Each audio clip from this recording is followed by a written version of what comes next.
देश के महान विभूतित पंडित मदन मोहन मालवीय की जयंती के अवसर पर एक समारोह का आयोजन किया गया। शहर के मालवीय चौक स्थित उनकी आदमकद प्रतिमा पर विधानसभा के अध्यक्ष अवध बिहारी चौधरी, पूर्व सांसद ओम प्रकाश यादव, पूर्व विधान परिषद सदस्य टुन्ना जी पांडे के साथ साथ पूर्व जिला परिषद अध्यक्षा लीलावती गिरी एवं शहर के कई गणमान्य लोगों ने माल्यार्पण किया। इस मौके पर सभी लोगों ने एक स्वर से कहा कि पंडित मदन मोहन मालवीय के आदर्शों को अपनाकर ही समाज को एक सही दिशा और दशा दी जा सकती है। ऐसे में पंडित मदन मोहन मालवीय ने जो शिक्षा की अलख पूरे देश में जगाई थी, उसे आगे भी जारी रखना होगा। माननीय अध्यक्ष महोदय, जो आयोजन समिति एक प्रतिनिधि भी हैं, और यह गौरव की बात है कि आप अभी बिहार विधानसभा के माननीय अध्यक्ष का पद सुशोभित कर रहे हैं। हम सभी के लिए प्रत्येक वर्ष महामना भारत रत्न मदन मोहन मालवीय जी की जयंती मनाई जाती है और हम तमाम लोग इसमें सम्मिलित होते हैं। आज भी उनकी जयंती है और इस जयंती के अवसर पर उनके चित्र पर श्रद्धांजलि अर्पित करने के लिए हम लोग आए थे और श्रद्धा सुमन हम लोगों ने अर्पित कर भी दिया। महामना के बारे में कुछ कहा जाए वो बहुत ही कम होगा। सबसे प्राथमिकता है उस जमाने में जब शिक्षा के लिए कोई संस्थान नहीं स्थापित थे, महामना ने शिक्षा के प्रति जागरूकता पैदा करने का इन्होंने काम किया। राष्ट्र के आज़ादी के लिए इन्होंने मौलाना मजनुल हक साहब के फरीदपुर के आशियाना में जो बैठक होती थी उसमें भी ये शामिल होने का काम किया। साथ ही साथ इन्होंने एक बड़े ही इस देश के लिए काशी हिंदू विश्वविद्यालय के स्थापना की। मैं समझता हूँ कि कोई भी शिक्षण संस्थान छोटा हो या बड़ा हो, उसको स्थापित करने में बड़ी परेशानी झेलनी पड़ती है। क्योंकि मैं भी एक यहाँ शिक्षण संस्थान स्थापित किया तब जब मैं ना MLA था ना मैं मिनिस्टर था। तो मैं समझता हूँ कि आज़ाद भारत में उन्हीं लोगों के प्रेरणा से जो आज़ादी मिली तो शिक्षण संस्थान स्थापित करने में जो दिक्कतें उठाई, महामना उस जमाने में उतना बड़ा विश्वविद्यालय की स्थापना किए तो कितना कष्ट उठाया। उन्होंने शिक्षा के अलग जगाने का काम किया, जो जब तक धरती और आकाश रहेंगे उसको भुलाया नहीं जाता। उन्हें भारत रत्न से सम्मानित किया गया है।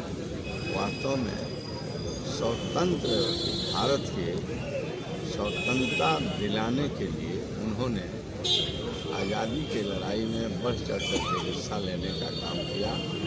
वो एक सामाजिक न्याय के बड़े सोच के नेता रहे हैं, बड़े भारी समाज सुधारक रहे हैं। उन्होंने जो कीर्ति किया और उस कीर्ति को तो भुलाया नहीं जा सकता, लेकिन जो हम जयंती मनाने के लिए आते हैं तो उन्होंने देश से जुल्म और अत्याचारी अंग्रेज़ों को भगाने का काम किया। इस सोच से कि अपना देश आज़ाद होगा, अपना संविधान होगा और सभी लोग मिलजुल करके रहेंगे और देश की तरक्की और बेहतरी के लिए काम करेंगे। शांति, सद्भावना और आपसी भाईचारा को मतलब मजबूती मिलेगी। तो आज हमें संकल्प लेने की आवश्यकता है कि शिक्षा के क्षेत्रों में हम ज़्यादा से ज़्यादा हम भी शिक्षण संस्थान शुद्ध मन से, व्यवसायिक नहीं जनरल स्थापित करने का काम करें, जिसमें गरीब और अमीर सभी के बच्चे बच्चियां पढ़ सके और उनके जो सोच और समझदारी समाज के लिए करते हैं, तो उनके जयंती मनाने की उपयोगिता और सार्थकता सिद्ध होगी। मैं पुनः उन्हें प्रणाम करता हूं और मैं कहना चाहता हूं कि जो व्यवस्था है, इस व्यवस्था में हम लोगों को एक रहना चाहिए, एकजुट रहना चाहिए और उनके मतलब जो उन्होंने हमें रास्ता बताने का काम किया, उस रास्ते का राहगीर हमें बनना चाहिए। आज के युवाओं से क्या कुछ कहना चाहेंगे शिक्षा का? तो मैंने महामना के बारे में कहा और सामने एक चित्र देख रहे हैं। देश के जो प्रधानमंत्री रहे, जो दिवंगत हो गए, आज नहीं है, वो बड़े ही उदार हृदय के व्यक्ति थे और सारे लोग इन्हें आदर के दृष्टि से देखते थे। पूर्व प्रधानमंत्री स्वर्गीय अटल बिहारी वाजपेयी जी के चरणों में भी मैंने श्रद्धा का सुमन अर्पित किया है और भगवान इनकी आत्मा को शांति देते रहें और इनके भी उदारवादी जो रास्ते थे, उस रास्ते पर हम तमाम लोगों को चलना चाहिए। तो उन्हें भी मैं प्रणाम करता हूँ और उनके प्रति भी मैं श्रद्धा करता हूँ। मोहल्ले के लोगों की मांग है कि यहाँ पार्क बन जाए। लंबे वर्षों से ये लोग एक विनती करते आ रहे हैं, तो क्या कुछ एक बात मैं आपको बताऊं, आप पत्रकार भाई हैं, अवध बिहारी चौधरी इस सब कामों में पीछे नहीं हटता। अगर ठीक ठाक यहाँ की स्थिति रहेगी और ये लोग एक अच्छे कमेटी बना करके और कमेटी बना करके हमें अगर यह लोग सही तरीके से ज़मीन उपलब्ध करा देंगे, तो मैं आपको आज ही घोषणा करता हूं कि मैं 20 लाख रुपया दे दूँगा, 20 लाख रुपया दे दूँगा, लेकिन मुझे ज़मीन चाहिए। इन्हीं शब्दों के साथ हमारे गुरु जनार्दन तिवारी जी का भी जन्मदिन है। BMHE हाई स्कूल के वो शिक्षक थे और वो हमको लेजिम भजवाते थे, ड्रिल कराते थे, ड्रिल टीचर थे। उनको भी मैं श्रद्धा सुमन अर्पित करता हूँ, उन्हें भी नमन करता हूँ, प्रणाम करता हूँ और पुनः मिला जुला कर मैं कहता हूँ कि समाज को जोड़ने का काम करने वाले जो लोग होंगे, उन्हीं की भविष्य बनेगी, उन्हीं की कहानी बनेगी। तोड़ना नहीं चाहिए, जोड़ना चाहिए। जोड़ेंगे तो ताकत आवेगा, तो इस देश का नवनिर्माण होगा और देश तरक्की करेगा। अध्यक्ष जी को, टूना जी पांडे जी को, ओम प्रकाश जी को, लीलावती गिरी जी को, पुरी जी को, केदार सिंह जी को, वैद्य जी को, रस्तोगी जी को और अध्यक्ष जी को, वीरेंद्र नारायण तिवारी जी DSP साहब नहीं आ रहे हैं, मतलब जितने लोग यहाँ उपस्थित हुए हैं जयंती के अवसर पर, मैं उन्हें अपने तरफ से प्रणाम करता हूँ, नमस्कार करता हूँ और उम्मीद करता हूँ हम तमाम लोग मिलजुल करके जितने हमारे आज़ादी दिलाने वाले हमारे अभिभावक रहे हैं, जो दिवंगत हो गए हैं, सबकी जयंती मननी चाहिए और जो हमारे आज़ादी के दिलाने वाले लोग रहे हैं उनको बांटने की ज़रूरत नहीं है। वो सब हमारे अभिभावक थे, सब लोगों हमारे पथ प्रदर्शक थे। सबकी जयंती सब लोगों को मिलाकर करनी चाहिए। इन्हीं शब्दों के साथ मैं पुनः प्रणाम करता हूँ। धन्यवाद। कोशिश की जाएगी मदन मोहन मालवीय जी दलीय भावना से ऊपर उठ करके राष्ट्र के सपूत थे और राष्ट्र के लिए जीता रहे और काम किया। ठीक है कि और हर लोग अपने परिवार में जन्म लेते हैं, लेकिन उनके कार्यकलाप राष्ट्र के लिए सपूत था। जब देश गुलाम था बहुत बढ़िया कोई शिक्षण संस्थान नहीं था। बनारस में हिंदू विश्वविद्यालय की स्थापना करके अपने देश के बच्चों को पढ़ने के लिए जो उत्तम व्यवस्था स्थापित किया, निश्चित और काफी तारीफ है। आज उनके कई महापुरुषों की भी जयंती है। आज कई महापुरुषों, आज अटल बिहारी वाजपेयी जो हमारे प्रधानमंत्री रहे हैं, उनकी भी जयंती है और अपने सीवान जिले के जनार्दन तिवारी जी का भी जयंती है। ऐसे विभूतियों के जन्मदिन के अवसर पर उपस्थित सभी लोगों को हम नमन करते हैं, वंदन करते हैं, शुभकामना देते हैं और उन लोगों के चरणों में अपनी वंदन थैंक यू। अर्पित करते हैं। Thank you. मालवीय जी का आज 162वीं जयंती है। हम अटल बिहारी वाजपेयी जी की 99वीं जयंती है। हम इस जयंती पर उपस्थित हुए हैं, उनके चरणों में सदा सुमन अर्पित कर रहे हैं। हम बस यही आग्रह करेंगे और लोगों से कहेंगे, लोगों पकड़ लीजिएगा, मालवीय जी के बताए हुए रास्ते पर अगर हम थोड़ा बहुत भी अनुसरण कर लें तो हमारा भी कल्याण हो जाएगा और समाज का भी कल्याण होगा। बस यही बात करते हुए धन्यवाद। चरणों में श्रद्धासुमन अर्पित करती हूँ।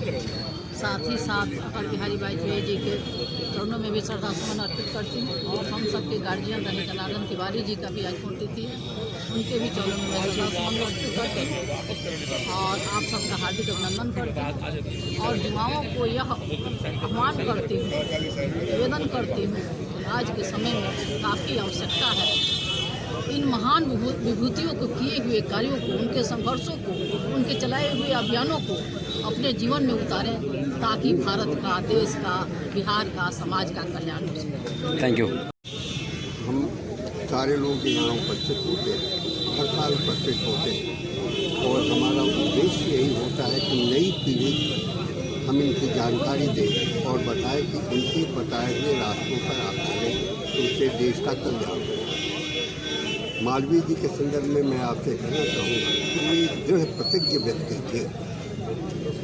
शायद 1886 का फेज होगा जब वो कांग्रेस अधिवेशन में कलकत्ता गए हुए थे तो वहाँ उनको रामपाल सिंह जी, राजा रामपाल सिंह से उनकी मुलाकात हुई और उन्होंने उनसे कहा कि आप चलिए और हिंदुस्तान पत्रिका का संपादन कीजिए। वे तैयार हुए और राजा चूँकि थे उनसे वो बोले कि देखिए हमसे शराब पीने की स्थिति में कभी आप अगर हमसे बुलाएंगे तो हम आपके पास नहीं आएंगे और साथ ही साथ इस काम से हम अपना रिजर्वेशन दे देंगे।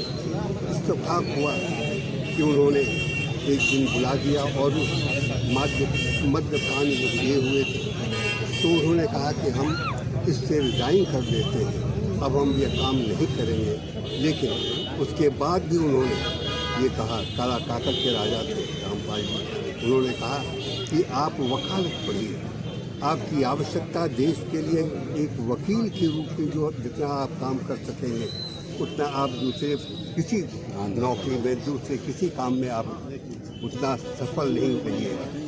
उनके निर्देशानुसार उनसे वादा लेने के बाद भी जब आए तो वकालत की डिग्री हासिल की और कुछ ही दिनों में इलाहाबाद हाई कोर्ट में वे इन्हें गिने वकीलों में उनका स्थान आ गया और चौरी चौरा कांड के जो अभियुक्त थे उनके केस को प्लीड किया और उसमें उनको सफलता मिली।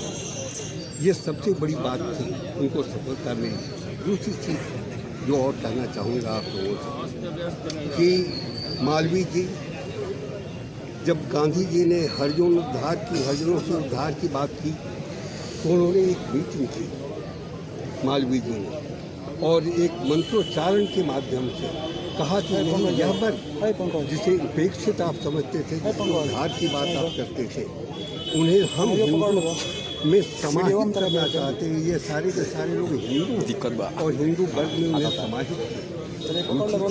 आप देखिएगा कि लाहौर में गए मुसलमानों के एक सभा में उनको बुलाया गया तो उन्होंने कहा, यह भी कहा कि हम गर्व से कहते हैं कि हम हिंदू हैं, लेकिन जब हम मस्जिद के सामने जाते हैं, जब हम गिरजाघर के सामने जाते हैं तो श्रद्धा से हमारे सर झुक जाया करते हैं। तो यह स्थिति, समाज की स्थिति जो धर्मनिरपेक्षता की बात करते हैं, अगर मालवीय जी को हम याद करें तो हम धर्मनिरपेक्ष होंगे। धर्मनिरपेक्ष स्थिति में कि हम दूसरे धर्मों को भी उसी ढंग से स्वीकार करें अगर, तो निश्चित रूप से वो सही अर्थ में देश के लिए, समाज के लिए वो बेहतर होगा। अपना परिचय बताइए। हम सुभाष कर पांडे अधिवक्ता और इस आयोजन के अध्यक्ष।